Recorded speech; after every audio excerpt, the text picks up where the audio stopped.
Hello everyone, welcome back to our channel. Today we are explaining about a new topic. तो आज हम बात करेंगे सेकेंड यूनिट के थर्ड टॉपिक के बारे में, जिसका नाम क्या है, understanding consumer and industrial market.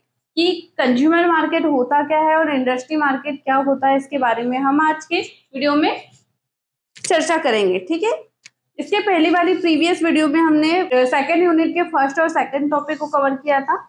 जिस किसी बच्चे ने इस वीडियो को देखा नहीं है तो प्रीवियस वीडियो में जाके देख सकता है।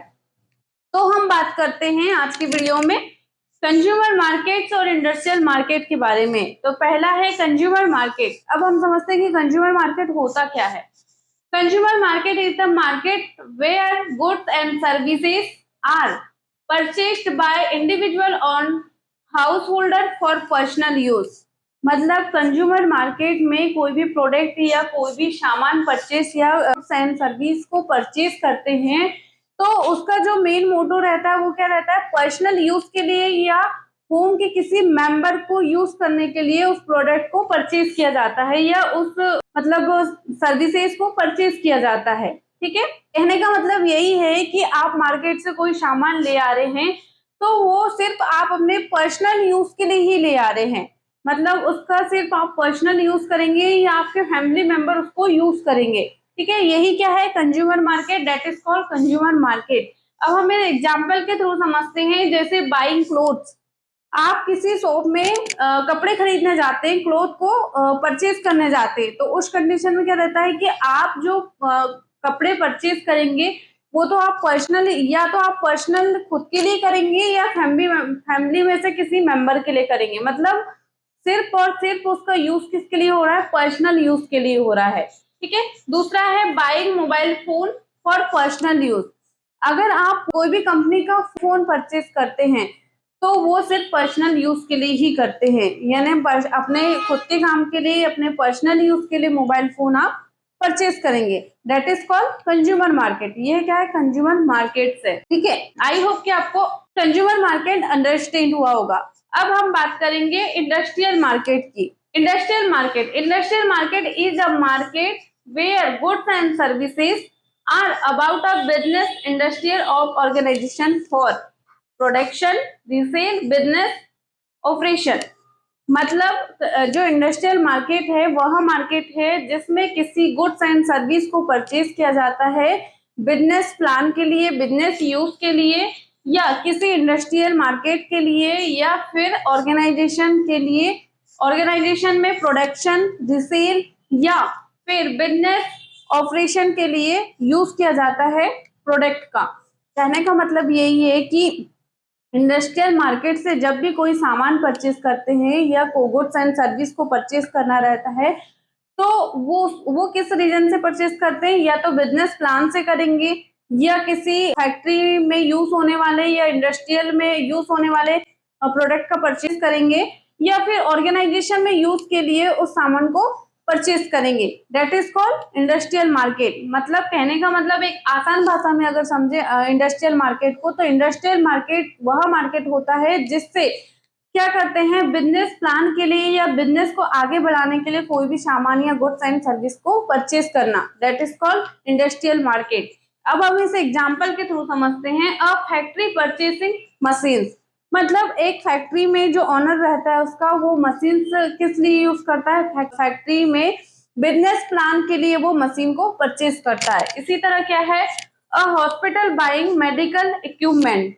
हॉस्पिटल में जो भी इक्विपमेंट खरीदा जाता है वो किस लिए किया जाता है, अपने बिजनेस या जो मरीज आते हैं या जो पेशेंट रहते हैं उनके यूज के लिए उसको परचेज किया जाता है। तो ये क्या है, इंडस्ट्रियल मार्केट है। आई होप कि आपको कंज्यूमर मार्केट और इंडस्ट्रियल मार्केट अंडरस्टैंड हुआ होगा।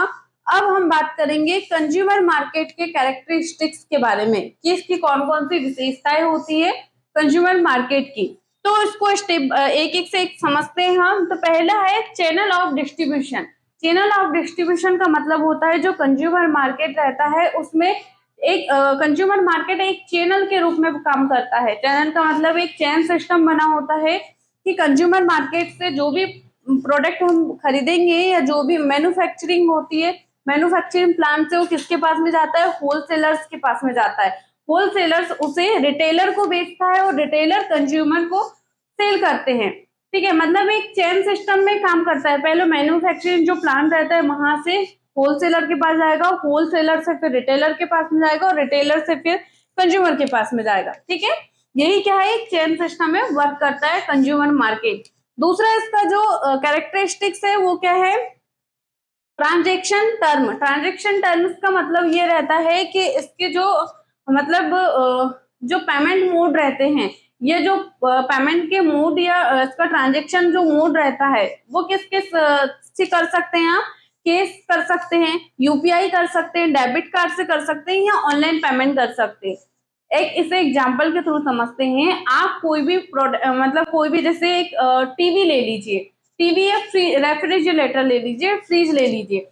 आप जब शॉप में परचेज करने जाते तो आपने परचेज कर लिया। अब परचेज करने के बाद में पेमेंट की जब बारी आती है या पेमेंट जब उनको देना रहता है, या तो आप कैश दे देंगे या आप यूपीआई कर देंगे या डेबिट कार्ड से या क्रेडिट कार्ड से या ऑनलाइन पेमेंट कर सकते हैं। मतलब इतने सारे टर्म रहते हैं, मतलब प्रोडक्ट को परचेज करने के लिए जो पेमेंट रहता है उसको इतने सारे मोड से या इतने सारे पेमेंट मोड से कर सकते हैं। ठीक है, ये भी एक इसकी विशेषता है। अब थर्ड इसकी जो कैरेक्टरिस्टिक्स है वो देखते हैं, वाइल्ड जियोग्राफिक डिस्ट्रिक्शन। मतलब इसमें क्या रहता है, जो कंज्यूमर मार्केट रहता है, कोई भी प्रोडक्ट चाहे आप गांव से लेकर ले ले या सिटी लेवल का ले ले या वर्ल्ड वाइड ले ले, मतलब जो जो प्रोडक्ट गांव में अवेलेबल है वो वर्ल्ड वाइड लेवल में भी या विश्व के मार्केट में भी वो प्रोडक्ट अवेलेबल है। इसका कहने का मतलब यही है। जैसे एग्जाम्पल के थ्रू समझते हैं, कोका कोला जो प्रोडक्ट है वो एक विलेज में भी अवेलेबल है, टाउन सिटी में भी है, सिटी में भी है और वर्ल्ड वाइड सभी जगह ये प्रोडक्ट अवेलेबल है। ठीक है, अब चौथे नंबर का इसका जो कैरेक्टरिस्टिक्स है वो क्या है, largest number of buyers and sellers.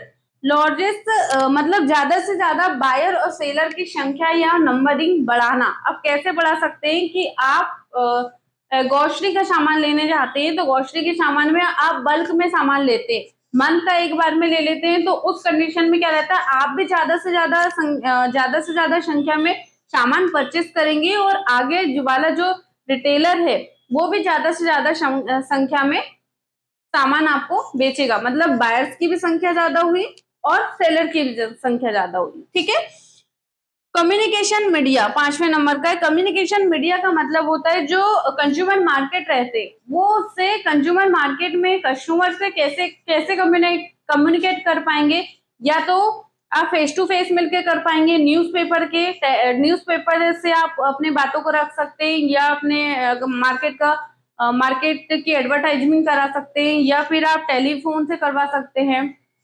ठीक है, मतलब इसमें कम्युनिकेशन करने के बहुत सारे इसमें मतलब मीडिया रहते हैं। ठीक है, छठवें नंबर का इसका जो कैरेक्टरिस्टिक्स है वो क्या है, कस्टमर सेटिस्फिकेशन इज इम्पोर्टेंट। जो कंज्यूमर मार्केट है उसमें सबसे ज्यादा इम्पोर्टेंट रोल किसका रहता है, कस्टमर सेटिस्फिकेशन का।